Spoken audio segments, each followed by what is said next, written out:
Bienvenue à nouveau dans l'émission.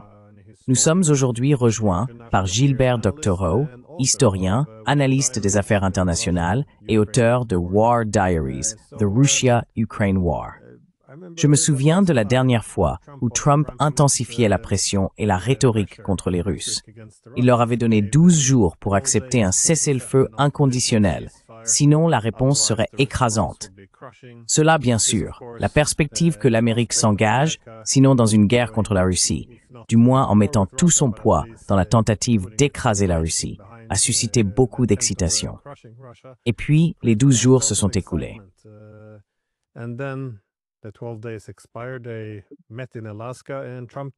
Ils se sont rencontrés en Alaska et Trump a retiré le cessez-le-feu inconditionnel de la table. Je me demandais, maintenant que nous avons vu ce spectacle à nouveau aux Nations Unies, on entend la même rhétorique. Les Russes sont en train de perdre, l'Ukraine est en train de gagner, nous allons récupérer tout ce territoire, et tant qu'à faire, pourquoi ne pas prendre aussi un peu de territoire russe et abattre les avions russes? Et une fois de plus, les Européens sont très enthousiastes.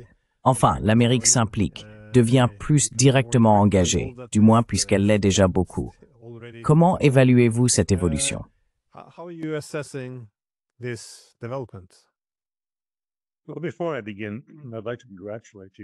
Eh bien, avant de commencer, je voudrais vous féliciter d'avoir diffusé à l'antenne des opinions très divergentes provenant de différents experts ou de personnes suivies sur les médias alternatifs. Il y a 1 heure, j'ai écouté la première partie de votre interview ce matin avec Jeffrey Sachs, et ce que je m'apprête à dire diverge fortement de son interprétation. La position générale dans les médias alternatifs, Sachs est très connu, et à juste titre, et il a un large public, là encore pour de bonnes raisons. Je suis beaucoup moins connu, et cela s'explique aussi. Et mes opinions pourraient être qualifiées de marginales sur le sujet que nous allons aborder.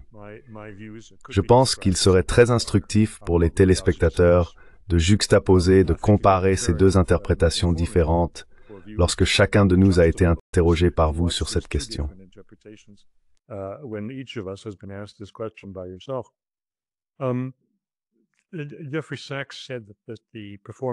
Jeffrey Sachs a déclaré que la prestation de M. Trump aux Nations Unies était un échec colossal en matière de leadership. Je ne suis absolument pas d'accord.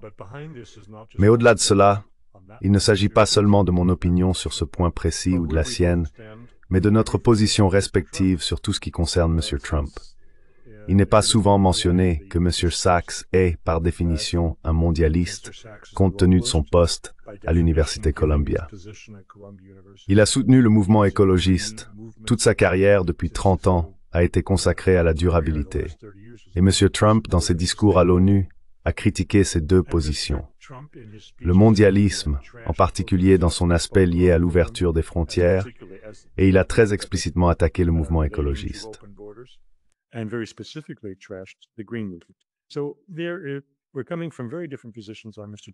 Nous partons donc de positions très différentes concernant M. Trump en général.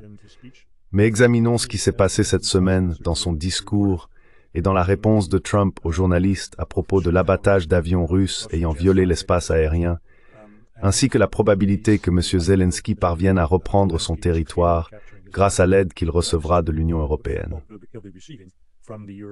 Or, Jeffrey Sachs a dénoncé Trump pour son manque de franchise, pour ne pas avoir expliqué au peuple américain les fondements de sa politique et pour sa duplicité. Pour ma part, je pense que si M. Trump faisait l'une de ces choses, il serait destitué et démis de ses fonctions en quelques semaines.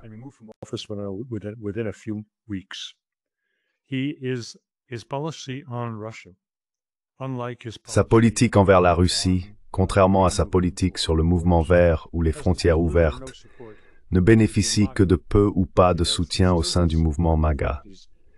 Elle en a encore moins. En fait, il est vigoureusement opposé par la majorité des membres du Congrès et par la majorité de l'establishment politique américain. Pour cette raison, il n'y a aucune franchise dans son discours. Il y a de la duplicité, un double langage, et il trompe les gens.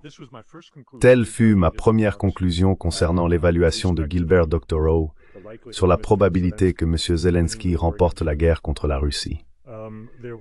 Il y a eu une réaction initiale d'euphorie parmi les dirigeants européens. Ce n'était pas seulement Lindsey Graham aux États-Unis qui s'est laissé prendre. C'était l'ensemble des hauts dirigeants européens, que ce soit Merz, Starmer ou Macron.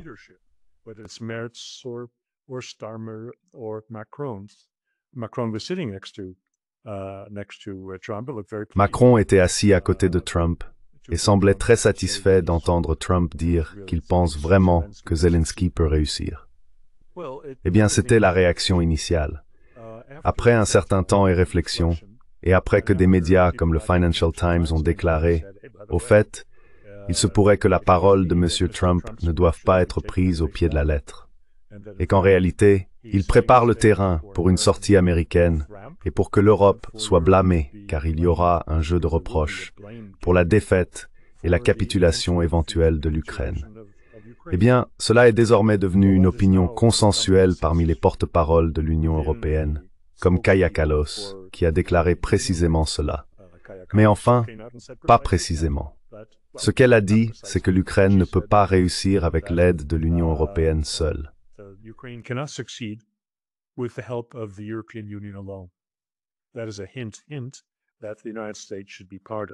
C'est un indice que les États-Unis devraient faire partie du groupe.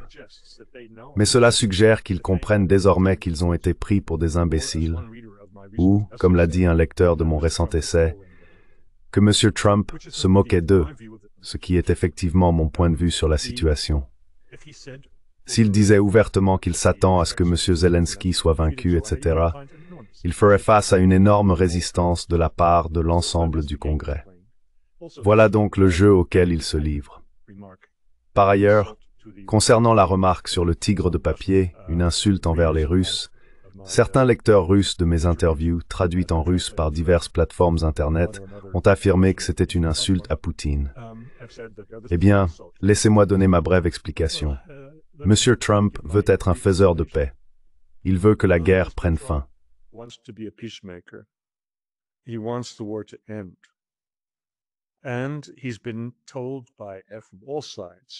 Et on lui a dit de toutes parts qu'il doit faire pression sur M. Poutine.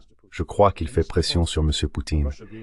Et cette provocation, qualifiant la Russie de tigre de papier, faisait partie des techniques de pression de Donald Trump sur M. Poutine, mais pas dans le sens souhaité par les dirigeants européens et de nombreux membres du Congrès. La provocation, c'est « Vladimir, vas-y maintenant, écrase l'Ukraine tout de suite ». J'ai d'ailleurs dit dans une interview récente que cela pourrait être fait si M. Poutine éliminait les Erachnik et détruisait la rue Bankovskaya, la rue du centre de Kiev où se trouvent la plupart des bureaux du gouvernement. Un lecteur et commentateur russe a dit « Vous avez 100% raison ». Et pour un Russe, écrire cela est plutôt courageux. Cela revient à être considéré comme un critique de Poutine ou un agent ennemi. Mais c'est bien le message que M. Trump fait passer.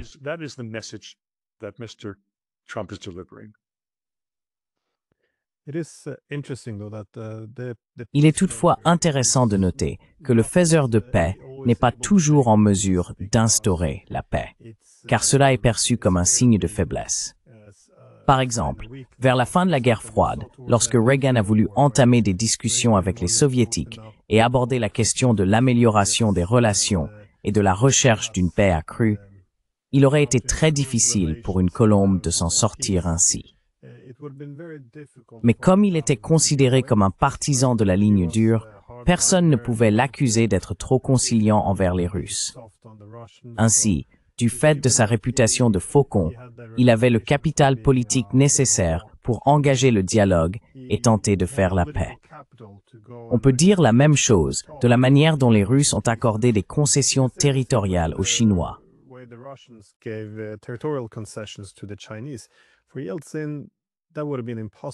Pour Eltsine, cela aurait été impossible, car il était perçu comme faible. Cela aurait été presque une trahison. Personne ne voyait Poutine comme faible. Donc il a pu conclure de nombreux accords, ce qui a jeté les bases de relations plus stables et plus solides avec les Chinois.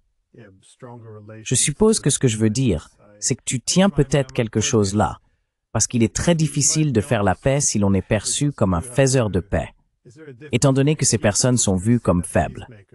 Il peut être utile de jouer le faucon parfois. Je dois dire cependant qu'il y a une certaine malhonnêteté, et ce n'est pas limité à Trump non plus. Toute l'idée selon laquelle quand il dit oui, l'Ukraine peut gagner.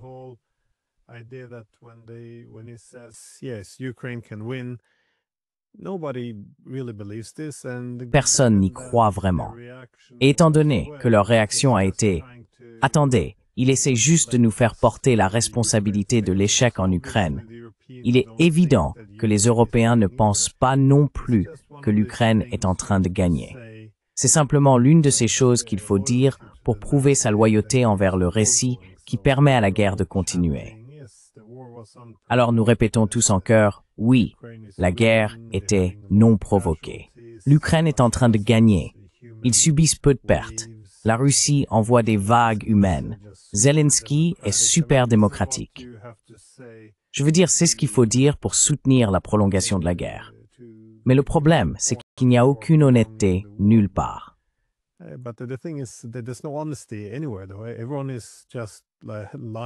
Tout le monde ment simplement pour soutenir le récit, ce qui rend impossible la conclusion d'un accord de paix et ne fait que prolonger la guerre. Mais comment évalues-tu Starmer, Macron, von der Leyen et Merz? Quelles sont leurs positions? Parce que j'ai vu M. Tusk, le Premier ministre polonais, aller sur Twitter et se rendre compte « Attendez, on est peut-être en train de se faire avoir ici ». C'est-à-dire que Trump essaye de nous refiler la responsabilité de la guerre en Ukraine. J'imagine qu'il ne paniquerait pas autant s'il pensait vraiment que la guerre tournait en leur faveur. Pourquoi voudriez-vous assumer la responsabilité si vous pensez réellement que vous êtes en train de gagner?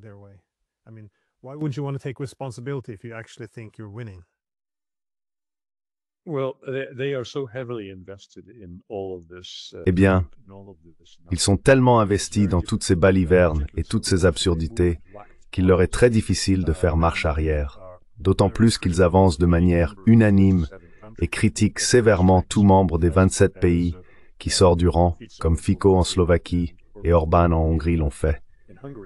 Donc ils finiront par agir, mais ils repoussent sans cesse l'échéance, un pas vers la réalité. Mais permettez-moi d'être très précis sur la duplicité et le mensonge envers le public, ou les contre-vérités que M. Trump propage. Cela concerne un domaine, peut-être quelques autres. Mais le domaine notable, c'est sa politique sur la démocratie, la guerre entre l'Ukraine et la Russie, et sur ce qu'il attend des relations américaines avec la Russie après la guerre.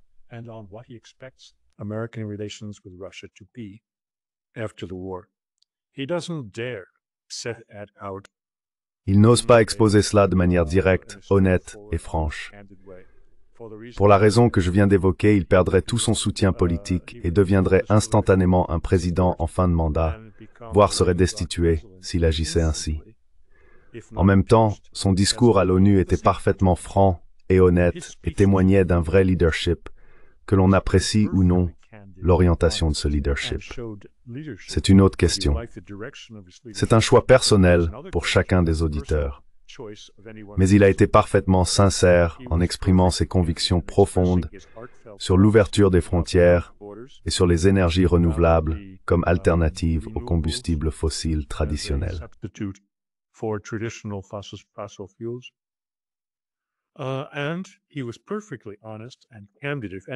Et il a été parfaitement honnête et franc. Si quelqu'un avait pris la peine d'écouter jusqu'à la fin de son discours au sujet d'un monde multipolaire, pourquoi est-ce que je dis cela? Il a affirmé qu'il est du devoir des chefs d'État et de gouvernement de veiller à la prospérité de leur peuple et de soutenir les traditions nationales de chaque pays qui fondent l'unicité et la souveraineté de ces nations. Mon Dieu, c'est une rupture totale avec les principes fondamentaux des néoconservateurs et du globalisme. Et cela venait du cœur. Donc il a bel et bien un cœur et il parle avec, mais pas sur l'Ukraine et la Russie. Mais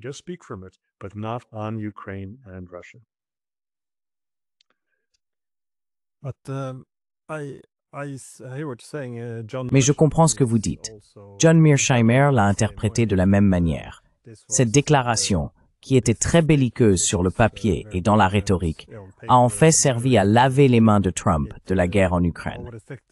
J'ai trouvé cela convaincant parce que, lorsqu'il a dit « Eh bien, allez abattre des avions russes, mais vous savez, l'Amérique ne participera pas. Et vous pouvez imposer des sanctions écrasantes à la Russie et des sanctions secondaires qui écraseront aussi l'Europe. Mais vous savez, allez-y d'abord et nous vous rejoindrons plus tard. Oui, nous enverrons toutes les armes, ils peuvent reprendre tout le territoire. Mais vous savez, il faudra nous les acheter. Et ils n'ont pas vraiment l'argent. L'Amérique n'a pas les armes et les Ukrainiens n'ont pas les soldats. Donc, je suppose que j'ai trouvé votre argument dans votre article assez convaincant en ce sens.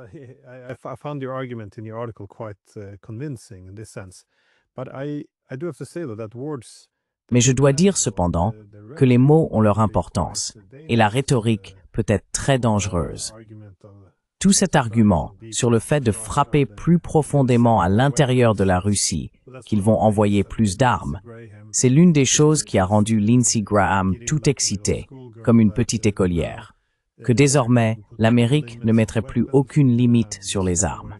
Nous allons avoir ces missiles longue portée qui frapperont en profondeur la Russie, ce qui revient en fait à une attaque américaine contre la Russie. Et avec les avions de chasse russes aussi. Je veux dire, une fois que ces mots ont été prononcés, la Russie doit en tenir compte. Et encore une fois, ils ont été très clairs. Si quelqu'un en Europe envisage de tirer sur un avion russe, alors c'est la guerre. Il n'y a pas d'autre issue. Il semble donc que la rhétorique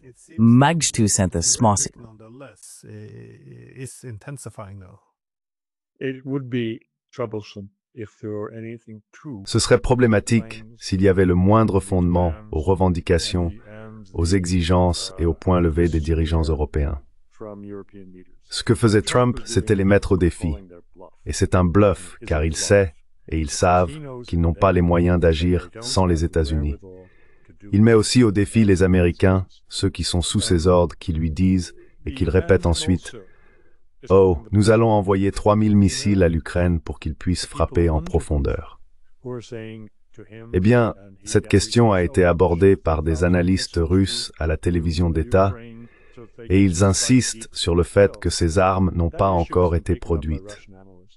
On parle de quelque chose qui arrivera dans 2 ou 3 ans. Quand Trump a dit qu'il allait les envoyer, il n'a pas précisé quand. Oh, ils ont donné une date, mais ce n'était pas sérieux.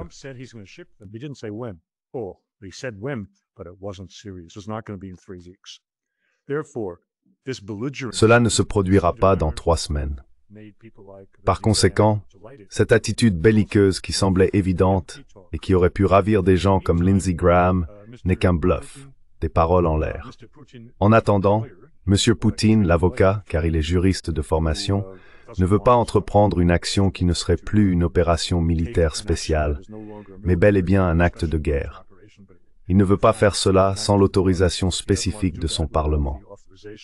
Cet homme, l'avocat, agit en contradiction avec l'homme qui est le commandant suprême des forces armées russes, qui s'appelle aussi Vladimir Vladimirovitch Poutine.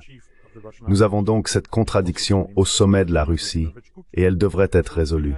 Elle ne fait que s'éterniser.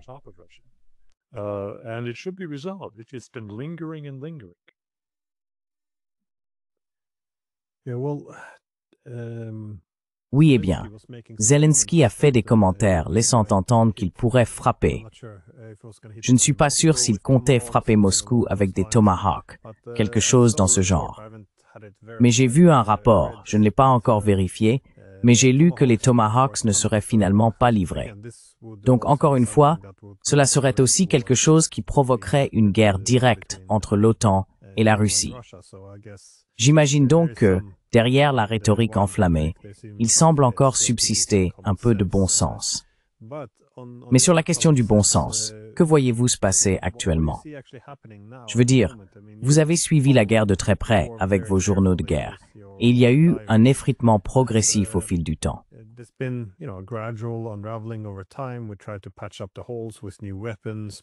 Nous avons essayé de colmater les brèches avec de nouvelles armes, des stratégies de recrutement plus agressives en Ukraine, mais pour l'instant, de nombreuses régions sont en train d'être encerclées.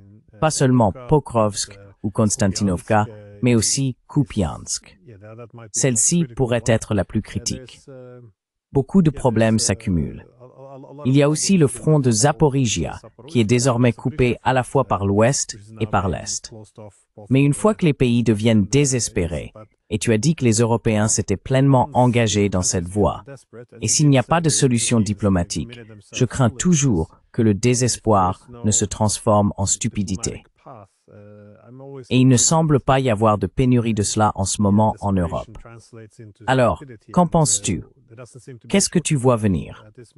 Je pose la question parce que je vois les Russes envoyer des Oreshniks en Biélorussie, donc je ne suis pas sûr qu'ils ne sachent pas quelque chose que nous ignorons encore.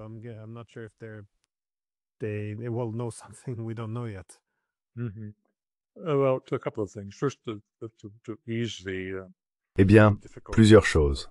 Tout d'abord, pour faciliter la compréhension des auditeurs, Kupiansk a été décrite comme un important avant-poste fortifié de l'Ukraine. C'est effectivement un centre logistique, mais c'est aussi une ville qui protège Kharkiv. Cela fait partie de la stratégie russe visant à prendre Kharkiv sans lancer d'assaut terrestre direct sur la ville, ce qui pourrait entraîner de lourdes pertes civiles. Après tout, Kharkiv n'est pas seulement la deuxième plus grande ville d'Ukraine, c'est aussi essentiellement une ville russophone. Donc s'ils entraient et prenaient la ville d'assaut, ils tueraient en quelque sorte leur propre population. Leur objectif est donc d'encercler Kharkiv, et la prise de Kupiansk en est un élément clé. Ils procèdent de manière très spectaculaire en utilisant des pipelines souterrains datant de l'ère soviétique, des gazoducs, pour faire entrer secrètement leurs propres troupes. Certains de ces tuyaux sont assez grands. On m'a dit que certaines forces russes circulaient à moto ou en scooter à l'intérieur de ces conduites.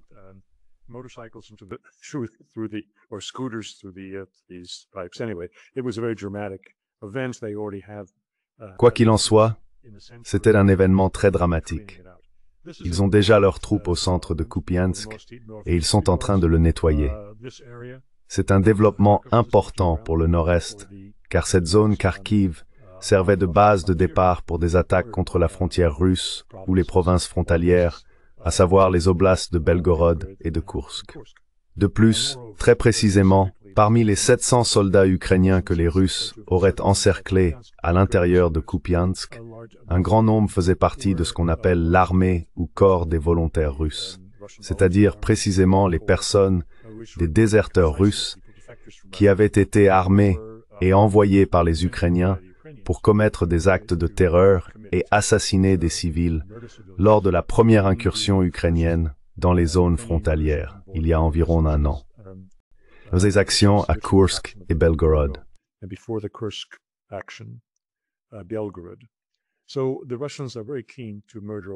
Les Russes tiennent donc absolument à tous les éliminer, et je pense qu'ils en ont éliminé 250 sur les 750 d'origine. Mais c'est pas le front principal.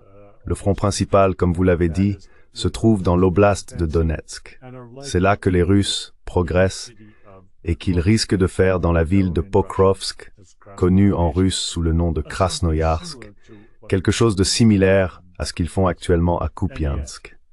Pourtant, d'autres choses se préparent. Vous avez mentionné Zaporizhia.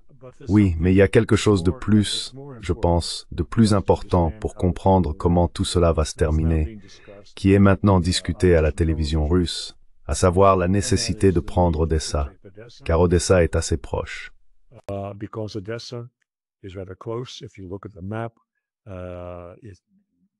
Si vous regardez la carte, ce sont des termes maritimes. C'est assez proche de la Crimée. Les Britanniques et les Français ont considéré Odessa comme une base clé, précisément pour cette raison. Les Russes, à leur tour, portent désormais leur attention sur Odessa afin de la capturer. Et s'ils y parviennent, cela en dit long sur la façon dont la guerre se terminera. Car une fois que l'Ukraine résiduelle n'a plus Odessa, elle perd une grande partie de son intérêt pour la Grande-Bretagne et la France.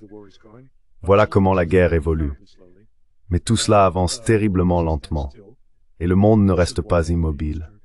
C'est pourquoi je pense que M. Trump pousse Poutine à en finir par un acte spectaculaire, comme une attaque éclair sur Kiev, qui décapiterait le régime de Kiev.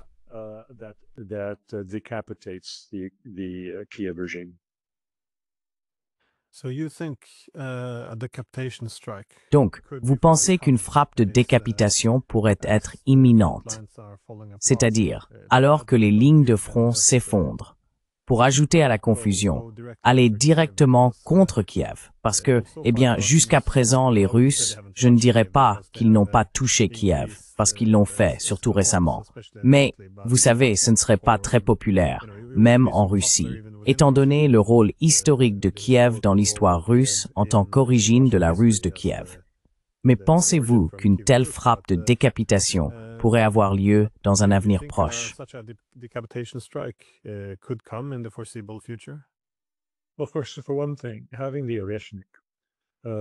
Eh bien, tout d'abord, le fait d'avoir l'Ereshnik élimine une grande objection à l'attaque de Kiev. Ils ne vont pas raser la Laur, cette église orthodoxe très célèbre et importante, monastère et dépôt des reliques et restes sacrés des saints russes. Ils n'ont pas besoin de causer beaucoup de dégâts à Kiev dans son ensemble. Ils doivent simplement anéantir et pénétrer en profondeur pour atteindre les lieux de sécurité souterrains de M. Zelensky et de son cercle rapproché sur Bankovskaya Ulitsa et un ou deux autres endroits. Ainsi, les dégâts matériels à Kiev seront minimes. La décapitation, je pense que ça dépend beaucoup de M. Trump. S'il devait, par exemple, vraiment renforcer les sanctions, faire quelque chose qui perturbe gravement l'économie russe, ce qui est en son pouvoir, il peut faire des choses très dures, cela pourrait bien pousser Poutine à faire ce qu'il devrait faire. C'est-à-dire passer de cette guerre d'usure qui peut durer beaucoup trop longtemps à en finir avec le régime Zelensky. Nous verrons. Finishing up the Zelensky regime. We'll see. Je pensais qu'il y avait de fortes chances que quelque chose comme cela se produise après l'attaque contre les forces nucléaires russes, que c'était quelque chose qui ne pouvait pas, oui, quelque chose qui mettrait fin à la guerre d'usure. Pourtant, il semble poursuivre la même approche. Ma dernière question cependant, je voudrais simplement vous interroger sur ces récentes tensions entre les Européens et la Russie. Parce que j'ai aussi eu, il y a 2 jours, un entretien avec le colonel Douglas McGregor, qui a été auparavant conseiller auprès du secrétaire à la défense américain. Il a soutenu qu'en discutant avec différentes personnes des services de renseignement américains, ils ont en quelque sorte rejeté cela comme étant une supercherie européenne. Ils ont dit que c'était exagéré et que les Estoniens en particulier n'étaient pas crédibles.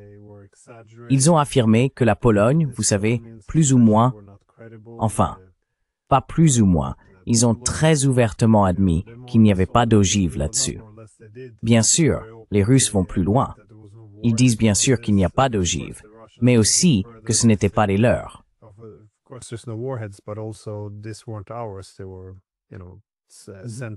Ils ont été, vous savez, envoyés par l'Ukraine. Encore une fois, je n'ai aucune preuve ici, donc ce n'est pas à moi de le dire. Mais que pensez-vous de ces tensions? Même si c'est la Russie qui agit ainsi pour peut-être envoyer un signal qu'elle peut aussi amener la guerre chez vous, même si c'est le cas, je suis un peu pas perplexe, mais je remarque l'enthousiasme européen à ce sujet, comme s'ils pouvaient presque montrer ce pistolet fumant venant de Russie, qu'ils ont maintenant une certaine légitimité pour intensifier les choses ou impliquer les Américains. Je ne suis pas vraiment sûr. Oui, même dans ce pays, parce que, je veux dire, en Norvège, à Oslo, il y a eu, vous savez, ils pensaient que c'était un drone. C'est comme, oh, la Russie, et à la fin de la journée, ils ne sont pas sûrs que c'était un drone. Et le lendemain, ils ont arrêté quelqu'un avec un autre drone. Mais vous savez, il est norvégien, donc ça n'a aucun sens. Mais cette impulsion a toujours se précipité dans cette sorte d'excitation que maintenant, enfin, les Russes nous ont attaqués. Maintenant, nous pouvons, vous savez, faire quelque chose. C'est très étrange pour moi.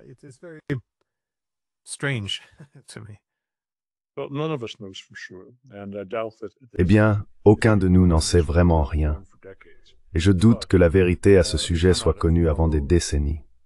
Mais nous abordons la question selon nos propres conceptions.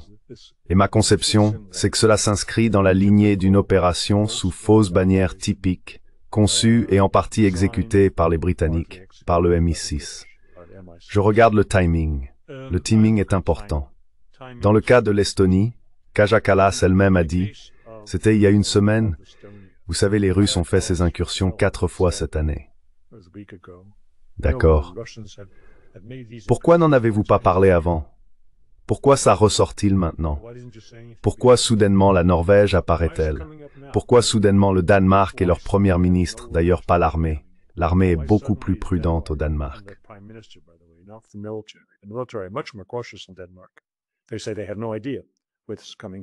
Ils disent qu'ils n'ont aucune idée d'où cela vient, et que cela pourrait venir d'un navire en mer Baltique, et que cela pourrait être le navire de n'importe qui. Mais c'est la véritable première ministre russophobe du Danemark qui a dit « Oh, nous ne pouvons pas exclure la Russie. » D'accord. Je pense que le MI6 est derrière tout ça parce que cela correspond au schéma habituel. Si l'on regarde la dernière décennie, à chaque fois qu'il y a une sorte de grande opération sous faux drapeau, que ce soit en Syrie ou en lien avec la Russie, cela coïncide toujours avec quelque chose. Eh bien, le meurtre ou la mort d'Alexei Navalny, c'est arrivé quoi? Une semaine avant la conférence de sécurité de Munich, alors que sa veuve avait déjà été préparée pour venir s'exprimer. Eh bien, c'est intéressant. Mais c'était un coup monté. Qui avait accès à lui dans le Grand Nord?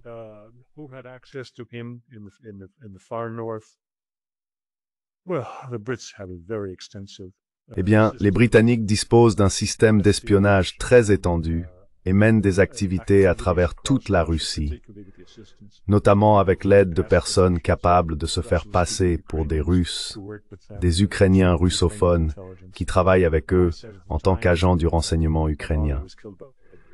J'ai dit à l'époque que Navalny avait été tué par les Britanniques. Je dis aujourd'hui que ce que nous voyons est un complot britannique, aidé et soutenu par les Ukrainiens, qui y participent pleinement, parce que cela a attiré l'attention des Européens sur l'utilité de l'Ukraine pour leur fournir sa technologie et son matériel unique, afin d'intercepter et de détruire à moindre coût, non pas à 50 000 $ le missile, mais avec un drone à 20 000 $ venant de Russie. Cela a été très commode pour M. Zelensky.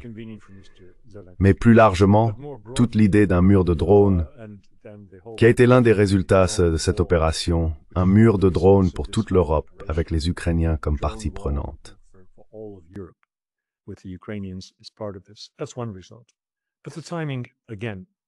C'est un résultat.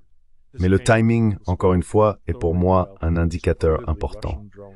Toute cette histoire sur les soi-disant drones russes attaquant la Pologne et la Roumanie, puis l'incursion de jets militaires russes dans l'espace aérien estonien, tout cela arrive à la toute fin et juste après Zapad 25. Ces exercices conjoints entre la Biélorussie et la Russie ont lieu tous les 4 ans.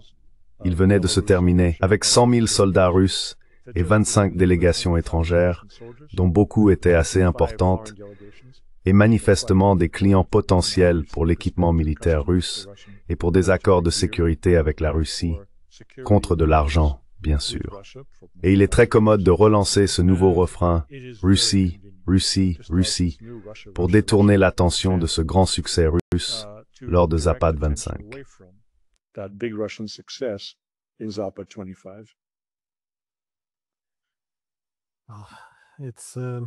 Eh bien, oui, derrière les slogans rhétoriques vides des médias, il y a une réalité plus complexe, je suppose. Donc merci beaucoup d'avoir pris le temps de parler en ce samedi. Et oui, j'apprécie toujours énormément vos points de vue. Eh bien, j'apprécie beaucoup que vous exposiez le public à des points de vue divergents auxquels il a droit et dont il a besoin.